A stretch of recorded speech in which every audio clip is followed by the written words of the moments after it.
안녕하십니까. 식품의약품안전처 대변인 안만호입니다. 오늘은 전련용 전자담배 분석 결과 및 그 의미에 대해 브리핑하도록 하겠습니다. 브리핑 진행은 우선 김장년 식약처 소비자유해예방국장과 국립암센터 임민경 교수가 브리핑을 진행하고 그 이후에 소비자유해방국장 김장렬입니다. 식약처는 관련형 전자담배의 유해성에 관하여 소비자에게 올바른 정보를 제공하기 위해 국내 판매 중인 관련형 전자담배 배출물에 포함된 11개 유해 성분을 분석했습니다.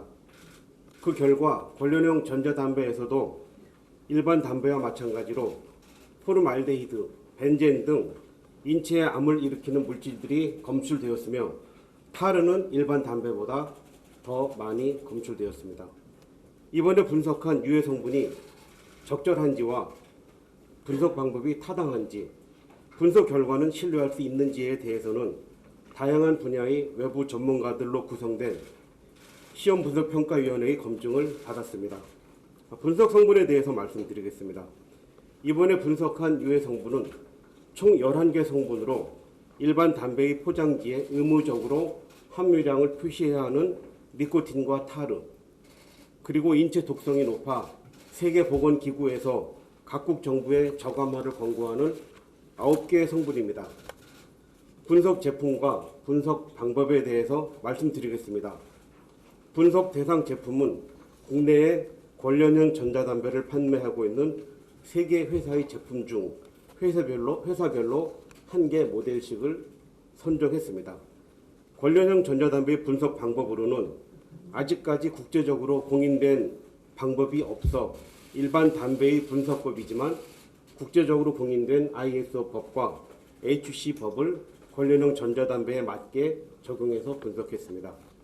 ISO 법은 담배 필터의 천공 부위를 막지 않고 흡연하여 분석하며 일반 담배의 니코틴, 타르 함유량 표시에 적용하는 분석 방법입니다. HC법은 실제 흡연자의 흡연 습관을 고려하여 천공 부위를 막고 흡연하여 분석하며 ISO법보다 더 많은 담배 배출물이 체내에 들어간다고 가정하여 분석하는 방법입니다. 지금까지 논문 등을 통해 관련형 전자담배의 분석 결과를 발표한 일본, 중국, 독일 정부에서도 식약처와 마찬가지로 ISO법 또는 HC법을 관련형 전자담배에 맞게 적용하여 분석했습니다. 관련형 전자담배에서 나오는 배출물의 흡입 시간은 제품별 특성과 사용법을 고려했으며 분석 대상 성분에 따라 캠브리지 필터, 임핀저, 가스백으로 포집하여 분석했습니다. 분석 결과입니다. 관련형 전자담배 한 개비를 피울 때 나오는 배출물을 ISO법을 적용하여 분석한 결과 3개 제품의 니코틴 평균 함유량은 시중에 많이 유통되는 일반 담배에 표시된 함유량과 유사한 수준이었습니다. 타르의 함유량은 1개 제품은 시중에 많이 유통되는 일반 담배와 유사하였으나 2개 제품은 더 높았습니다. 세계보건기구에서 저감화를 권고하는 9개 유해 성분 중에서 국제암연구소에서 인체 발암물질로 분류한 벤조피렌 등 5개 성분이 검출되었으며 이 밖에 아세트알데히드 등 3개 성분도 검출되었습니다. ISO법보다 흡입 부피, 흡입 빈도 등이 강화된 HC법을 적용했을 때에는 유해 성분이 ISO법보다 1.4배에서 6.2배까지 높게 검출되었습니다. 분석 결과의 의의입니다. 이번 분석 결과 관련형 전자담배의 니코틴 함유량은 일반 담배와 유사한 수준으로 나타나 관련형 전자담배가 금연에 도움이 되는 것은 아님을 보여주었습니다.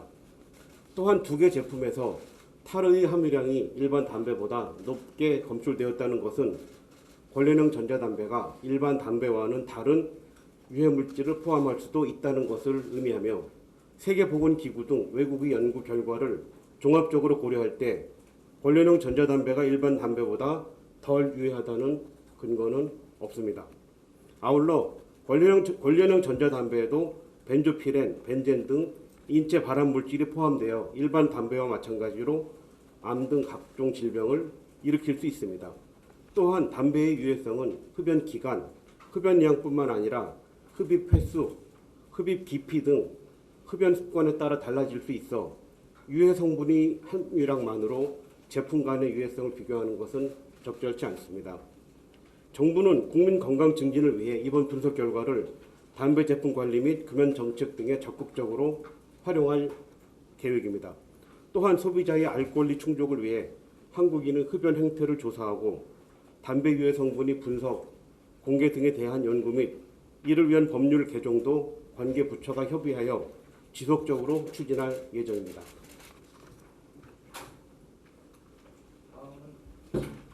다음은 국립암센터 임민경 교수님께서 담배 유해성에 대해서 브리핑하도록 하겠습니다.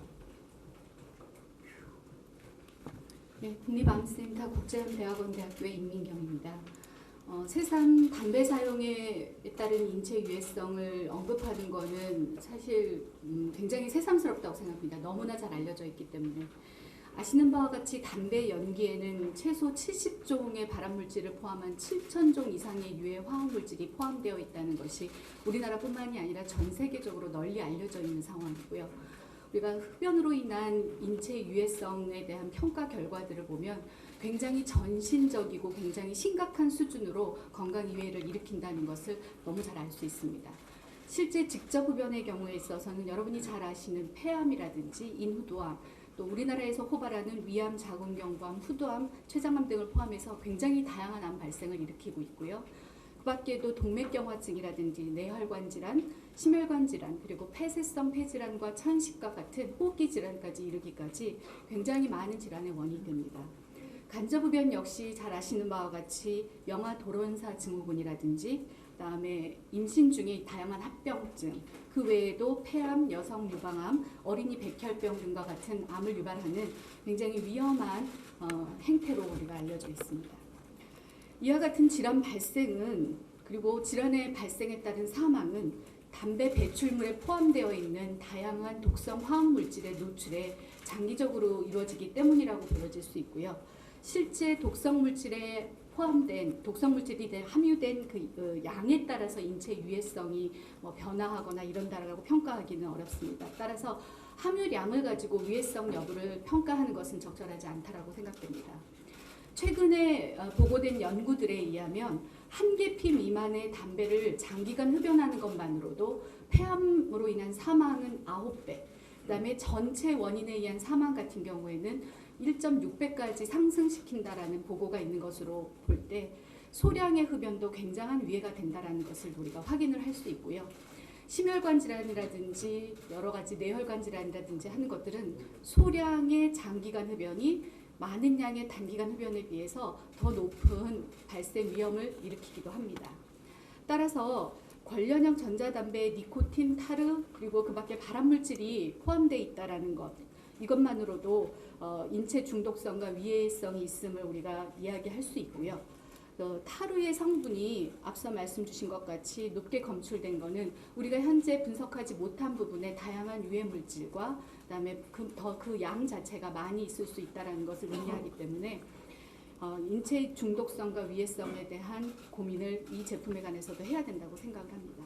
따라서 위해성을 감화시키는 것은 담배 제품에 관계없이 어떤 함유량이 있는 것이 관계 있는 것이 아니라 금연만을 통해서 위해성을 감소시킬 수 있다는 걸 한 번 더 강조드리고 싶고요.